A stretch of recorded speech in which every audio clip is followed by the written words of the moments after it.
I am sorry for not making a video on Monday or Tuesday. Literally, I was out of internet. The recent winter storm knocked out all the internet and at points power around my neighborhood, so I literally could not do anything. I was able to sneak in some internet at various places, but just not enough time to prepare some slides and do a presentation. I'm sure everybody who is watching these videos, as they come out, understands, and those people who are watching these videos later are going, what snowstorm? Long story. Right now, this was made during the anti-spring of the Rocky Mountains. This is where it sort of looks like spring, but it's lying. At any moment, it could snow, or it could snap down to 5 degrees. Though the wind chill has it down to 11 degrees right now, though it's up to the 20s right now. Yay! Anyway, on to the Arcade Tribe. This is the tribe that I work with the most. I guess if I were to say I wrote an ethnology, I wrote it on the Arcade Tribe, but the reality is the guy who wrote for Arcade Heroes, he wrote it better than I did. He wrote the ethnology. I don't need to write anything more. But this should be a good look at the way I saw it, or the way I found it, and the way I viewed things. So let's continue forward. A missing tribe is two different ideals.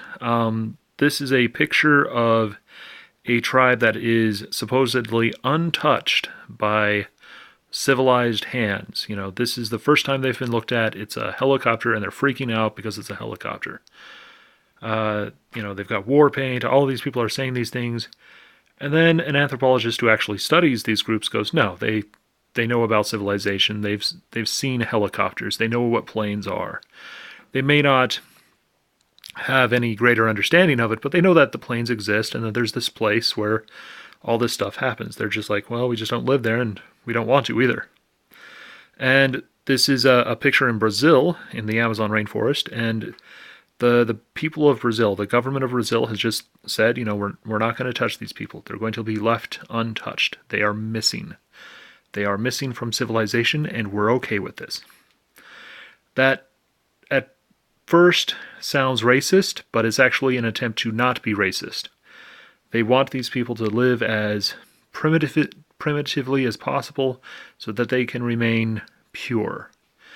And this is the reason why talking about purity within anthropology kind of has this weird, creepy vibe to it, because purity means without civilizations at times, and that does rankle me a bit.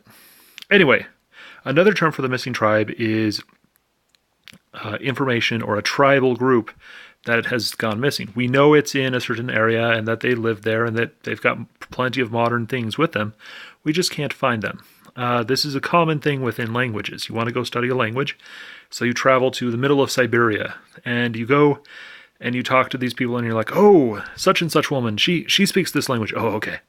We're gonna go talk to this woman, and we're gonna see if she can speak in the language, and she's just not responding, and she's not speaking. And you're like, oh crap, we've run out of this language. She's the last real member of the tribe. And then her son starts speaking to her in their native language and starts showing all the native stuff around his house. And the people who were looking are going, wait, you had all this stuff? You've been a member of this tribe? And the guy's like, well, yeah, of course. We didn't know what you were looking for. This is such common stuff. We didn't understand it would be special to you. Especially when the government has been saying that all this stuff is unimportant, is unimportant to civilization. We don't need it. You need to be good Russians, speak Russian, do Russian things. And that's the other side of the purity thing, is there's a lot of people who want pure civilization, and that means not having the tribe that you see in this picture. They shouldn't exist. Their ways shouldn't exist. It should be the modern ideas. They are unimportant to us.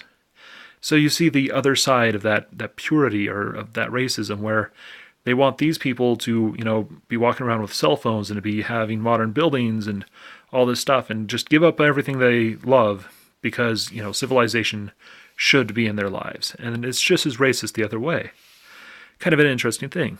Well, a missing tribe happens even in our modern times and in our modern ways. We're talking about an arcade tribe, and that's what it felt like. I thought I was going to go talk to a missing tribe. I loved arcade games, but I didn't know a lot of arcade owners or about other arcade places. It was a rarity. People talked about it as if it was no longer a thing in the past tense. It wasn't important, but we wished to keep this element, this grand image in our minds of our childhood alive. So when I found out that there was an arcade group that was meeting to do a gathering, I was like, oh, I've got to go to this. I've got to try this gathering. It's going to be like 10 people in a room, and they're going to discuss it, and they're going to own a couple of arcade games, and it's going to be fun.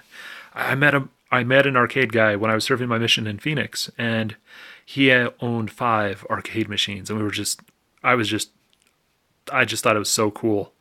And, he was the only guy I've ever met who wasn't involved with arcades directly.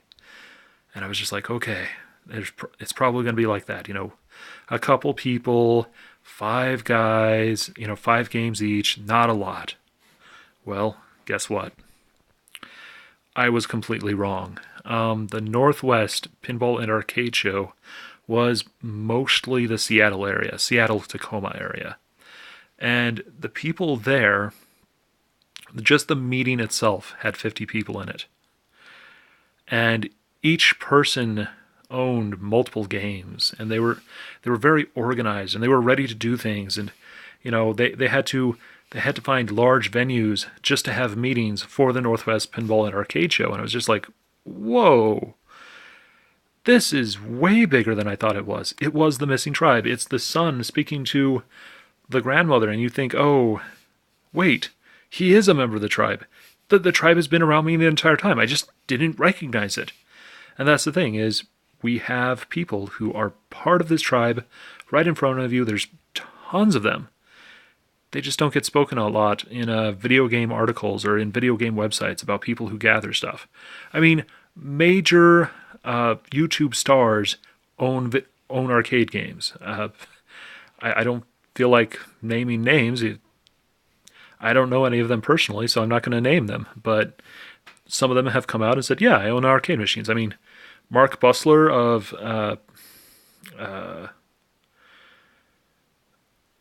the other reason why I don't want to name them is I can't remember their names or their shows. But yeah, there's people who own arcades, and they proudly show it at times. So this is a thing. And one of the big things they do is they have gatherings. And these gatherings come in 2 types. One is they come to show off their games. So they all bring their games together to show it off. This is a picture of the Portland Retro Gaming Expo. And really, it was a chance for the arcade owners to show their games to others, to be like, look at my games. It's sort of like a car show. You're arriving with what you think is the coolest car. And that's what it was. And then there's other gatherings where they come together to kind of fix their machines and talk about proper ways to collect. And those are usually smaller affairs with a lot more equipment involved for fixing things. And, those usually happen before a gathering so that all the machines are ready to go. And it's a brilliant idea, really. So the Portland Retro Gaming Expo is the gathering for the Portland area. It's actually bigger than that, but we'll say Portland area. Arcade collectors, the PAC, the Portland Arcade Collectors. And then there's the SMAC, the Seattle Metro Arcade Collectors, and honestly it goes all the way down to Tacoma, so it's not the Seattle Metro area, it's a much larger area. And they just all own tons of games. There's a guy who owns so many games, everybody's trying to talk him out of buying games. And there's a joke by some of them that it's better to ask which room doesn't have an arcade machine in it,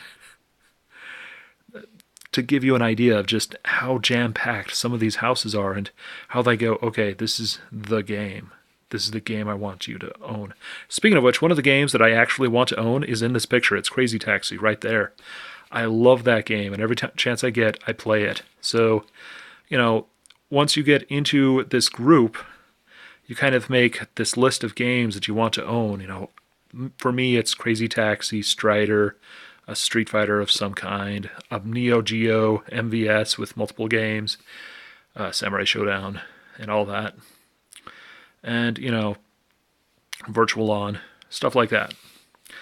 The Grid, I could go on. Anyway, and then, one arcade unit is a multicade and it's got all the other games, and, that's what it's for, is I don't have a lot of room, but I still want to have the arcade experience. And so these gatherings are a way to kind of show off or to promote the arcade culture. And it really does get a lot of influence. At the show I'm going to do next week, Emerald City Comic Con, all I have to do is say, hey, look in this room. Your childhood is right there. And every single person is like, yeah, right. Then they look and they're like, oh, you're right. That there's my childhood. It's right there. This is a time machine. I can go play games again. And it's such a major part of video game culture that people don't realize that it's still around. They think it died. And that's an interesting point is, oh, hi, Bitsy. I'm going to have to pet my dog and talk to you at the same time. Fans rebuilt arcades. This is another shot of a different Portland Retro Gaming Expo, a different year. And you can just see all these people playing and all these people, kind of enjoying themselves.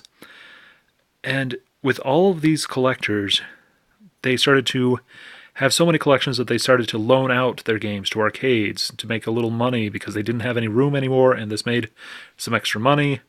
And then some of them started to fix machines at arcades, and they started to be really good fix-it guys. And this doesn't sound really big to you, but I want you to imagine me in about 2009. I was going to an arcade in Las Vegas, and this was a pretty famous arcade, and I was told this really sad story that basically put all the machines were breaking down and there was nobody there to fix them, and because of this they didn't know what to do, so they were probably going to just throw them away. And so the entire arcade culture of Las Vegas was disappearing right in front of me, and all the people working there were like, there's not a lot we can do. And so I just felt like I was losing something great. And then the fans came and they were like, okay, let's fix these machines. And literally, they're just fans. Some of them may have worked at an arcade at one time or another, but they simply collect the games because they like the games. And then they go to arcades and they enjoy fixing the arcades, or they enjoy supplying some arcades. Eventually it got to the point where some people had enough arcade games where they were like, I could start in an arcade.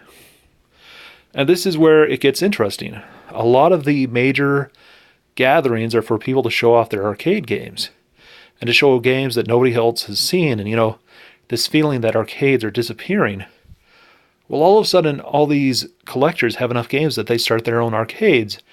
So these gatherings start to not seem as special, because those same collectors now run arcades. Like, you go to Bremerton, apparently there's one down down this road. You could literally do a bar crawl, and all you're doing is looking at a pub crawl, and all you could do is go to arcades.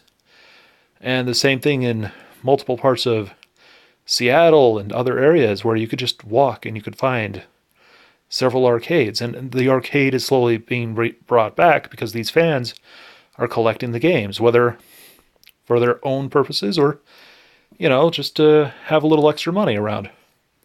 Whatever. They're creating that experience back for another generation. They are creating a generational system for people. And that's a fascinating thing. It's sort of a rebuilding of the arcade culture so that people know that it's still there and it still exists, and a chance for people to play things. And I'm trying to figure out which year this is. Unimportant. Anyway, this is a really, really cool experience for people. And I want you to see how cool it is.